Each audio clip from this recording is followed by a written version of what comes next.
Lula da Silva of the Federative Republic of Brazil and Mrs. da Silva, I wouldn't want to express beyond words my special thanks and appreciation to my colleagues for your presence and your visit today. We know you as a leader who represents the working class initially, who remains consistent in your struggle to champion the cause of the poor and the underprivileged. And this has been a story that's been told and followed by many of our fellow Malaysians. President Lula da Silva, you remain consistent, not only for Brazil, but also in your articulation of foreign policy issues, from the atrocities and genocide in Gaza to the issues affecting climate change, and your initiative is much, of course, well regarded. You mentioned as Chair of BRICS when I was there. Thank you very much for the hospitality accorded to me and my delegation twice.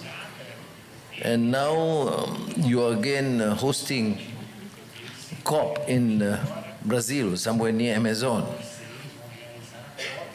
I wish I would there 30 years ago to be able to explore more of Amazon. Probably it's tough now, but that shows your single commitment to deal with issues not only affecting your people and the environment in Brazil, but to espouse policies that would save the world and the international community.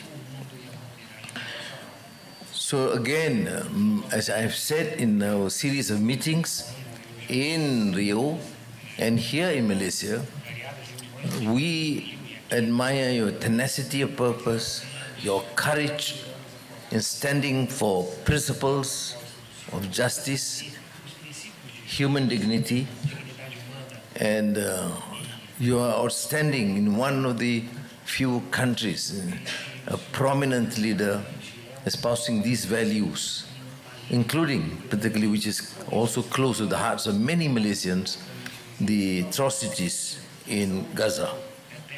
Now, our discussions have covered issues of trade and investments, of energy, and again, on behalf of Malaysia, I thank you for your support, particularly to Petronas and Yunson, the private company, and also our determination to enhance these bilateral relations that covered a number of issues. Of course, diplomatic training, research, and I mentioned that decades ago when I was at UNESCO, one of the countries that excited me was Brazil, because you have placed so much importance in research and scientific research that can be a showcase for most of the newly emerging independent countries. And in fact, I confess to the President that I was personally exposed and educated by one of your great scientists, Dr. Israel Vargas, who actually took me as a young brother and told me the importance of governments to focus on scientific research. And that, Mr. President, influenced many of my policies when I decided to push for increased funds and disbursement of funds for research and scientific research, technology research, including agriculture through Madrid. We will, of course, explore this in the fields of semiconductor, which we have some expertise, to share with your expertise, and issue of food technology, which you have better, for example, experience and higher skills, which we can certainly share.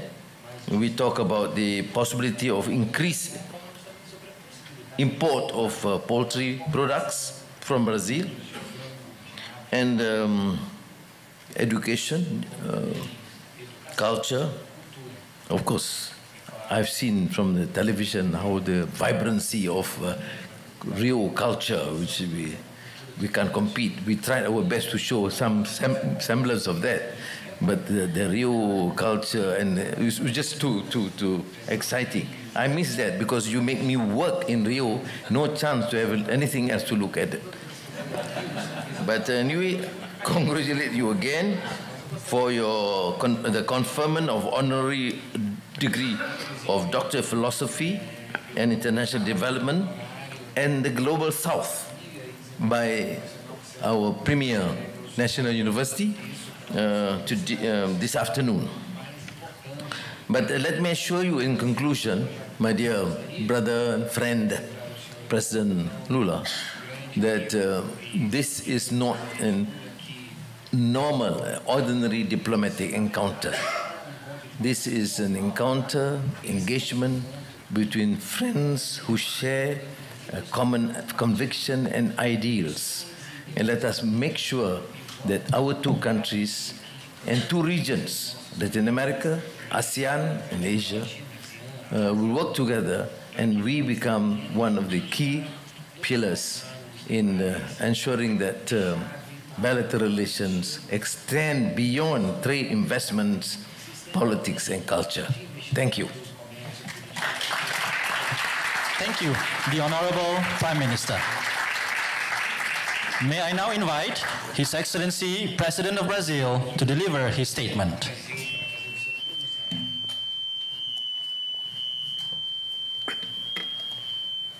Meu caro amigo, primeiro-ministro da Malásia, Anwar Ibrahim, e sua digníssima esposa, minha querida companheira Janja, meus companheiros ministros e ministras do Brasil que me acompanham, nossa embaixadora, nossos amigos ministros e ministras da Malásia, é com muita alegria que eu estou nessa querida cidade, Kuala Lumpur.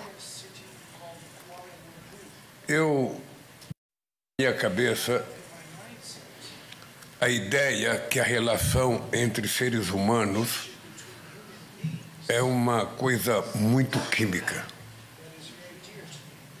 Quando a gente encontra um ser humano, a gente gosta ou não gosta da pessoa à primeira vista. E desde a primeira vez que eu encontrei com o nosso querido companheiro Anwar Ibrahim, que nos cumprimentamos, eu tinha certeza que eu estava diante de um amigo, de alguém que, como eu, tinha sido perseguido, de alguém que, como eu, tinha sido preso, de alguém que, como eu, tinha uma determinação de acabar com a sua carreira política. Isso aconteceu com Vossa Excelência, isso aconteceu comigo. E cá estamos nós dois. Você como primeiro-ministro da Malásia e eu como presidente da República, para causar raiva aos inimigos. É assim que as coisas acontecem no mundo. A relação do Brasil com a Malásia muda de patamar a partir de hoje. Eu não vim aqui apenas com o interesse de vender ou com o interesse de comprar. Eu vim aqui dizer ao primeiro-ministro Anwar Ibrahim que nós temos possibilidade de mudar o mundo, de fazer com que as coisas sejam melhores, com que o humanismo não seja derrotado pelos algoritmos, de dizer ao mundo que o mundo precisa de paz e guerra, de dizer ao mundo que nós precisamos de livre comércio e não de protecionismo, de dizer ao mundo que nós precisamos de mais comida e de menos armas. Esse é o objetivo da minha visita à Malásia. E eu quero que o primeiro-ministro saiba que eu levo essas questões com muita seriedade. Eu disse ontem numa entrevista, e vou dizer agora, quando nós governamos um país, eu no meu Brasil não gosto de usar a palavra governar, eu gosto de usar a palavra cuidar. Porque a nossa missão é cuidar do povo que nós representamos. E cuidar do povo significa cuidar das pessoas mais necessitadas. Aqueles que efetivamente precisam do papel do Estado são os mais necessitados. Os ricos não precisam do Estado. Muitas vezes os ricos usurpam e usufruem de coisa do Estado que deveria ser dedicado às pessoas mais pobres do Estado. Então eu tenho uma obsessão, primeiro-ministro. Uma obsessão. Eu digo, sem nenhuma vergonha, que eu nasci numa cidade em que as pessoas morriam de fome antes de completar 5 anos de vida. E eu sobrevivi. Eu fui comer um pedaço de pão na minha vida pela primeira vez aos 7 anos de idade. E eu sobrevivi. E isso me fez colocar a questão dos deserdados do mundo, dos pobres que muitas vezes são chamados e cuidados como se fossem invisíveis. As pessoas não querem enxergar os muitos pobres. Parece que eles não existem aos olhos do mundo. Mas eles são milhões, milhões e milhões, que muitas vezes estão à espera de apenas um gesto. Estão à espera que uma pequena parcela do orçamento de cada país seja dedicada a eles, para resolver problemas elementares da comida, da educação, da moradia, que custa tão pouco, mas é tratado como se fosse impossível cuidar dos pobres. Eu nunca consegui entender. No caso do Brasil, quando eu tomei posse em 2003, nós tínhamos 54 milhões de pessoas passando fome. Em 2014, a ONU reconheceu o Brasil como um país fora do mapa da fome. Eu fiquei fora do governo 15 anos. E quando eu votei, outra vez tinha 33 milhões de pessoas passando fome. Em apenas 2 anos e meio, nós acabamos com a fome. Uma demonstração de que é plenamente possível. E eu digo sempre que a coisa mais barata, a coisa mais fácil da gente fazer é cuidar dos pobres. Eles custam poucos. E muitas vezes no orçamento parece que é muito, porque eles são muitos.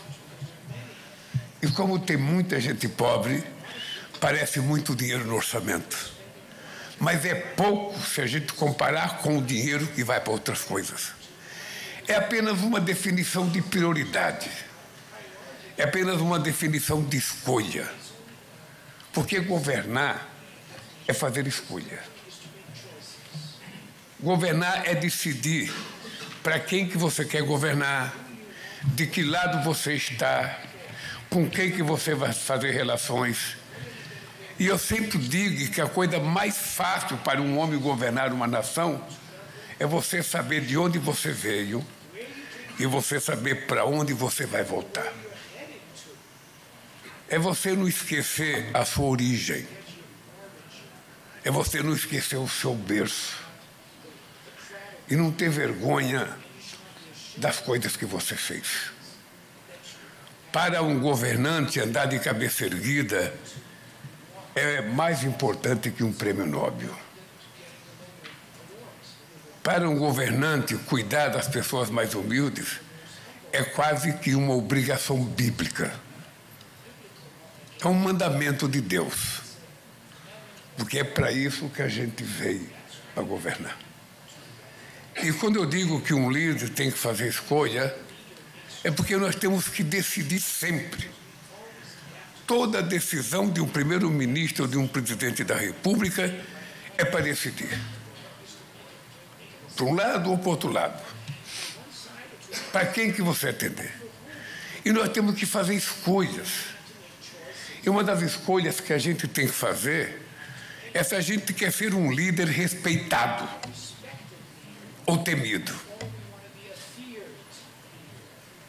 O líder respeitado, ele pode ser amado pelo seu povo. O líder temido, ele pode ser odiado pelo seu povo. Porque essa é a grande mensagem que a liderança tem que passar para o mundo. Quem é que se conforma com a duração da guerra entre a Ucrânia e a Rússia?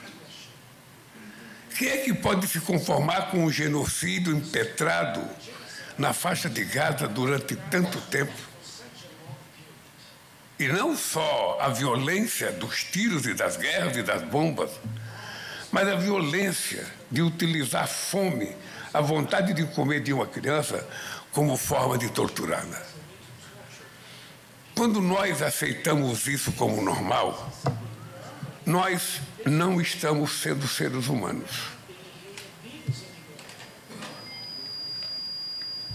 Estamos sendo outra coisa. Que eu possivelmente não sei o que seja. Mas seres humanos nós não somos quando aceitamos isso como normal. E por que isso acontece?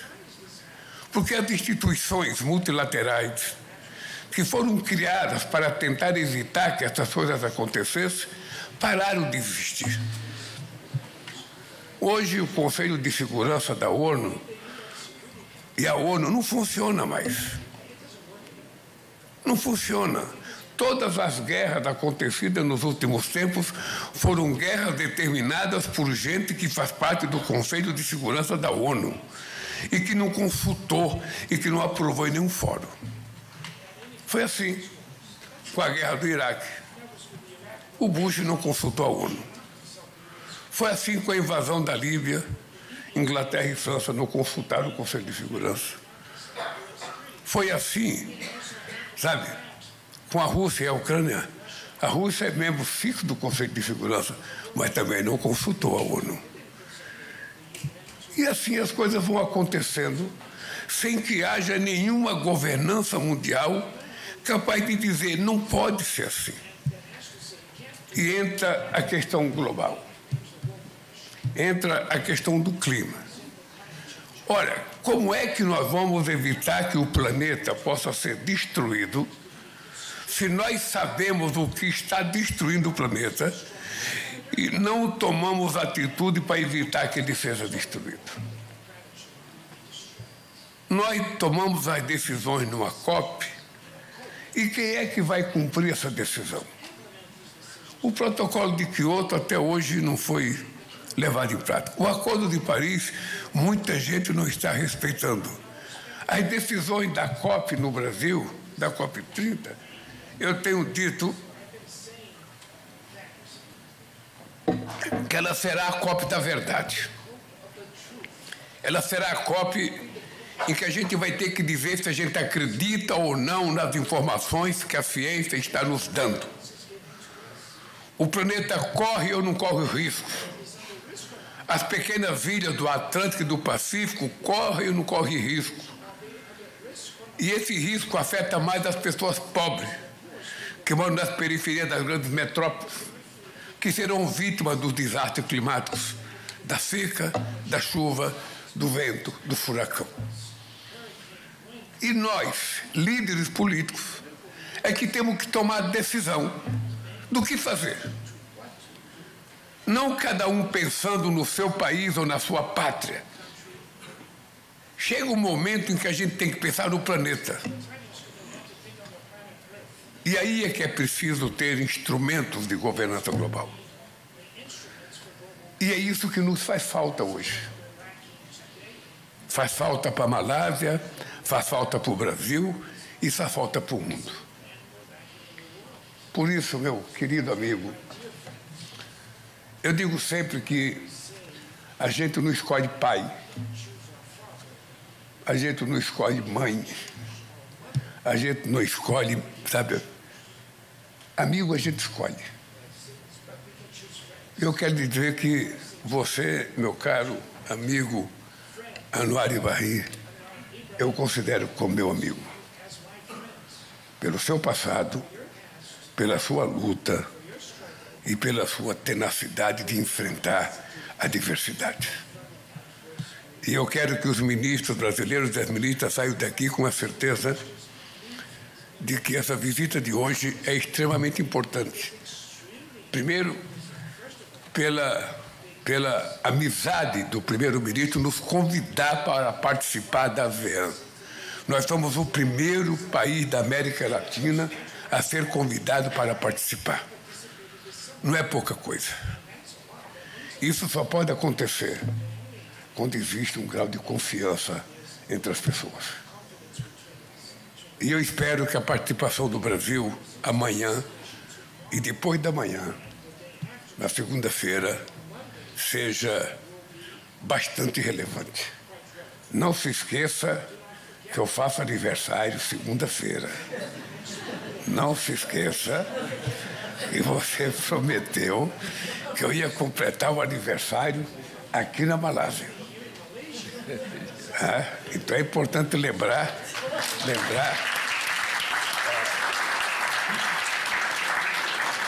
E eu queria terminar, eu nem li o meu discurso aqui, porque eu acho que a reunião foi tão importante entre os nossos ministros.